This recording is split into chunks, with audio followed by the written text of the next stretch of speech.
바리스타의 필수 스킬이라고 할 수 있는 라떼아트. 라떼아트를 만들 때 가장 중요한 것이 무엇이냐고 물어보신다면 당연 우유 스티밍이라고 하실 텐데요. 물론 라떼아트를 할 때 손기술도 중요하지만 기초적인 우유 스티밍을 하지 못한다면 라떼아트를 시작조차 할 수 없기 때문에 우유 스티밍이 기초적인 단계이면서 가장 중요한 단계라고 할 수 있습니다. 하지만 우유 스티밍을 처음 하시는 분들에게는 굉장히 어려운데요. 옆에서 가르쳐 줄 때는 이 정도는 나도 할 수 있을 것 같다 라는 생각을 합니다. 그런데 막상 내가 해보면 부드러운 소리가 아닌 굉음을 내면서 개거품이 많이 생겨 많이 당황하는데요. 그래서 오늘 영상은 라떼아트 챔피언십에서 우승한 랜스 핸들에게 알려주는 우유 스티밍을 하는 방법을 준비해봤습니다. 오늘 영상 끝까지 보시고 몇 번의 연습을 하신다면 여러분들도 이제 제대로 된 우유 스티밍을 하실 수 있을 겁니다. 그럼 바로 영상부터 보시겠습니다. So let's begin. I'm going to use this tool as a visual help. This is going to be our steam wand. So imagine this is your steam wand with the steam wand tip down here, and down here we have the steam tip holes. And then we have a milk pitcher. I'm using a handleless, but any pitcher is going to work. You can use anything from a small pitcher with a handle to a big Starbucks pitcher. It doesn't matter. So first thing that we're going to do is you're going to get the perfect wand position. All that means is we're going to take the wand on your machine. So if you have a machine nearby, go up to it.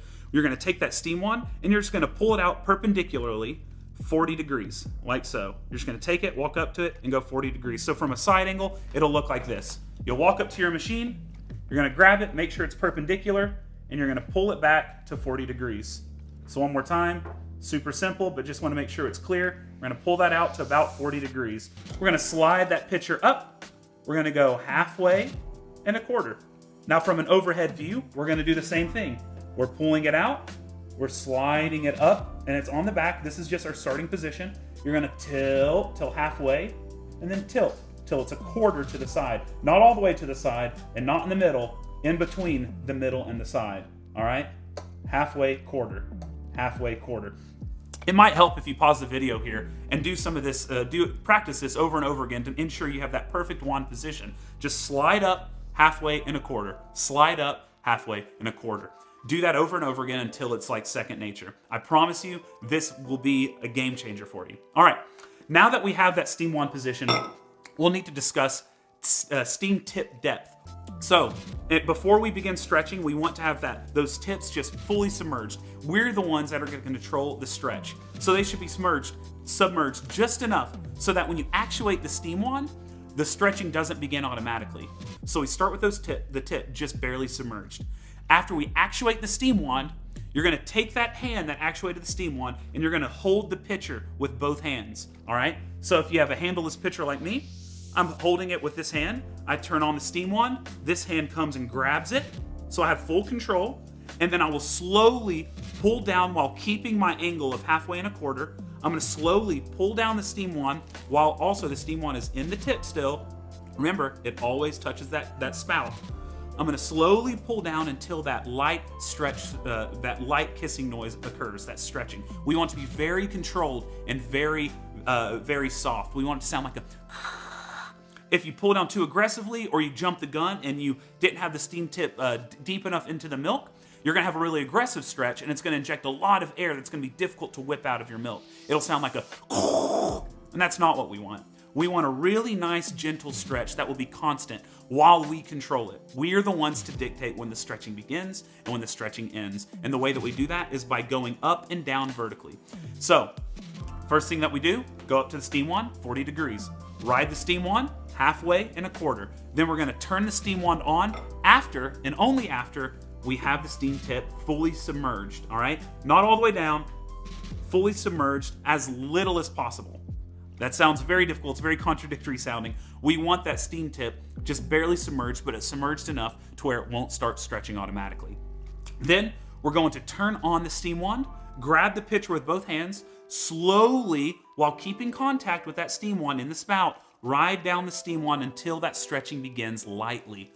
And we're gonna let it stretch in that position until the temperature of your pitcher matches the temperature of your hand. Now, stretching is ideal up to 100 degrees, not past 100 degrees. Since our body temp sits around 98 degrees, it's a good test to feel it, and once it hits the temperature of your hand, you're good to stop stretching. Now, once the stretching is done, once that temperature matches the temperature of your hand, you're going to slowly return to your original position. And when I say original position, it might be a little different now because that milk has increased in volume. So if you went back to the original position, whereas originally it was this far under the surface, if you went to the original position, because there's now an addition of foam, it would look like this. That's not what we want. The original position I'm referring to is having those steam holes just barely submerged. So you may not really need to move much at all. But that's the movement we're going to do. After we hit about 100 degrees, don't panic, don't turn the steam wand off, just slowly go back up the steam wand, keeping your same position of halfway and a quarter, and submerge the tips once more. We're just gonna submerge it just enough to where the stretching stops, all right? And so once we do that, you're just gonna let that whirling continue until the temperature is to your liking. Now for cappuccinos, that's typically around 130 degrees, lattes closer to 140, 145. I know if you don't have a thermometer, that's difficult. This is gonna sound really vague, but it actually works with most every barista or home enthusiast I've ever worked with. Once that pitcher gets too hot to the touch, where you're going, woo, and I say you're doing the Michael Jackson, you're going, ooh, ah, come on. When you get there, stop steaming. All right, so I've got my milk, and I'm gonna come up, and the first thing I'm gonna do, just some steam wand etiquette, is the first thing you do is clear it, because obviously that steam is going to condensate into liquid. So we're gonna get rid of that liquid. I want the milk as sweet as possible. I don't wanna add any water to it that I don't need. 40 degrees. Let's get that perfectly perpendicular. We're gonna go right up the steam wand. We're gonna go halfway, and we're gonna go a quarter. And I'm gonna make sure that that steam tip is just barely submerged. Now I'm gonna actuate the steam wand, and immediately after, grab with both hands and actuate. See, there's no stretching until I say there is. See, there was no stretching, no kissing until I pulled down.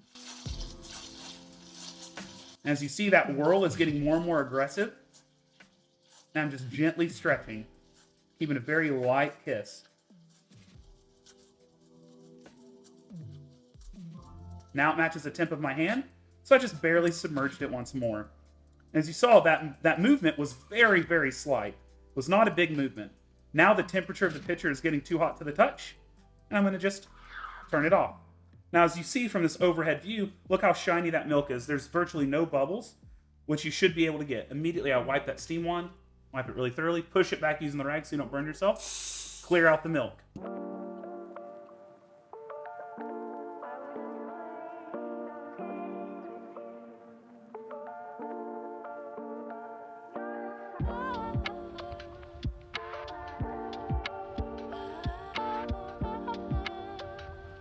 And that's it. 어떠신가요? 막상 어렵게 느껴졌던 우유 스티밍이 이제 나도 할 수 있을 것 같다라는 생각이 드시나요? 물론 방법을 아는 것도 중요하지만 무엇보다 많은 연습이 꼭 필요합니다. 마지막으로 오늘 배운 내용 한번 정리하겠습니다. 우유 스티밍을 하기 위해서는 먼저 스팀 완드를 40도로 빼주고 스팀 피처의 주둥이에 스팀 완드를 일자로 걸어줍니다. 그리고 스팀 피처를 기울여 주는데 이때 스팀 완드가 스팀 피처의 중앙 쪽으로 위치해주고 4분의 1만큼 약 15도에서 20도 정도 옆으로 기울여줍니다. 여기서 가장 중요한 것은 스팀 팁이 완전히 잠겼는지 확인하고 스팀을 시작하는 것인데요. 완전히 잠기지 않는 상태에서 스팀을 시작하면 의도치 않은 공기 주입이 되면서 거품이 많이 생기기 때문에 스팀 팁이 꼭 잠겼는지 확인하는 것이 중요합니다. 그리고 스팀 피처를 가벼운 소음이 발생할 때까지 천천히 내려주면서 롤링을 해줍니다. 스팀 피처가 뜨거워서 더 이상 잡을 수 없게 될 때쯤 다시 스팀 피처를 올려주고 스트레칭을 멈춥니다. 마지막으로 스팀 완드를 닦아주고 남아있는 우유를 제거하기 위해 한번 분사하여 청소해 주시면 끝입니다. 저번 영상에서 많은 분들이 봐주시고 댓글을 남겨주셨습니다. 저 역시 커피를 공부하면서 알게 된 내용들을 공유하고 싶어 이번 영상을 만들었는데요. 만약 틀린 게 있거나 더 좋은 꿀팁이 있다면 댓글로 알려주시면 이 영상을 보시는 분들에게 큰 도움이 될 것 같습니다. 다음에도 더 좋은 커피 영상으로 찾아오겠습니다. 감사합니다.